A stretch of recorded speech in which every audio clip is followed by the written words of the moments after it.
अब आपको A union B A union C के इक्वल गिवन था और ए इंटरसेक्शन बी किसके इक्वल था, ए इंटरसेक्शन सी के। तो मेथड नंबर 2 में मैंने ये बताया आप A union B equals to A union C वाला रिलेशन यूज करके बी और सी कैसे इक्वल कर सकते हो। अब मैं आपको बताऊंगा अगर आप ए इंटरसेक्शन बी और ए इंटरसेक्शन सी ये रिलेशन जो गिवन है इसको यूज करके सेट बी और सी को इक्वल प्रूव करना चाहे किस तरह से कर सकते हो। आइए समझते हैं। आपको गिवन क्या है कि जो ए इंटरसेक्शन बी है वो किसके इक्वल है, ए इंटरसेक्शन सी के। अब ध्यान से देखो अगर आपने इंटरसेक्शन वाला रिलेशन यूज किया तो आपको क्या करना पड़ेगा, दोनों साइड इंटरसेक्शन वाला रिलेशन, अगर आपने इंटरसेक्शन वाला रिलेशन यूज किया तो आपको दोनों साइड यूनियन करना पड़ेगा सेट बी से और फिर दूसरी बार दोनों साइड यूनियन लेना पड़ेगा सेट सी के साथ। आइए समझते हैं कैसे। सबसे पहले मैं सेट बी के साथ इंटरसेक्शन वाले रिलेशन का यूनियन ले लूंगा, तो सेट बी का यूनियन ले लो किसके साथ, ए इंटरसेक्शन बी के साथ इक्वल्स टू, ऐसे ही यहां पे क्या गिवन था, A intersection C. A intersection C का क्या करना है मेरे को, यूनियन लेना है किसके साथ, सेट बी के साथ। क्या यहां तक बात समझ में? अब ध्यान से देखो जब भी दो सेट का, ध्यान से देखो ब्रैकेट के अंदर देखो, दो सेट का अगर इंटरसेक्शन गिवन है, ध्यान से सुनना, अगर दो सेट का ब्रैकेट के अंदर इंटरसेक्शन गिवन है और बाहर क्या हो, यूनियन हो, और ए और बी में से कोई एक सेट आ रहा हो, ए या बी में से कोई भी एक सेट आ रहा हो, जैसे सेट बी आ रहा है, तो इसका आंसर डायरेक्ट सेट बी होगा। इसको बोलते हैं एब्जॉर्प्शन लॉ, जो मैंने पहले आपको एलिमेंट डाल के भी बता दिया, इसको याद रखना।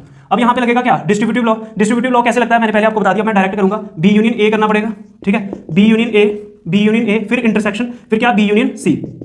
ठीक है, जिस बच्चे को ये डिस्ट्रीब्यूटिव लॉ लगाना नहीं आता, जैसे पहले आपको एलिमेंट्स डाल के जैसे बचपन में करते थे वैसे बताया, आप लोग वैसे भी कर सकते हो। ठीक है, अब आपके पास क्या आ गया, सेट बी इक्वल्स टू, यहां पे लिख सकते हो बाय यूजिंग कौन सा law, absorption law and distributive law. ठीक है, अब ध्यान से देखो जो बी यूनियन ए है वो किसके इक्वल है, ध्यान से देखो बी यूनियन ए किसके इक्वल है, ए यूनियन सी के। तो इसकी जगह पे मैं क्या लिख सकता हूं, ए यूनियन सी। जो बी यूनियन ए था, बी यूनियन ए था वो किसके इक्वल है, ए यूनियन सी के। फिर इंटरसेक्शन क्या आ गया, बी यूनियन सी, क्या आ गया, बी यूनियन सी। ठीक है, इसको फर्स्ट इक्वेशन लिख दो और आप लिख दो कि हमने गिवन क्या यूज किया, बिकॉज ए यूनियन बी जो था वो ए यूनियन सी के इक्वल गिवन था। ये रिलेशन मैंने जो इसके सामने आपने जो इस इक्वेशन में यूज किया उसको इसी के सामने आपको लिख देना है। क्या यहां तक बात समझ में? तो ये सेट बी आपके पास आ गया। अब आपको सेम यही रिलेशन यूज करना है इंटरसेक्शन वाला। तो क्या था relation, A intersection B equals to क्या, ए इंटरसेक्शन सी। अब इंटरसेक्शन वाला रिलेशन यूज कर रहे हो तो बाहर क्या लेना है, यूनियन। क्या लेना बाहर, यूनियन। यूनियन किसके साथ लेना है, अब आपने पहले सेट बी के साथ लिया था, अब सेट सी के साथ यूनियन लेना है। क्यों?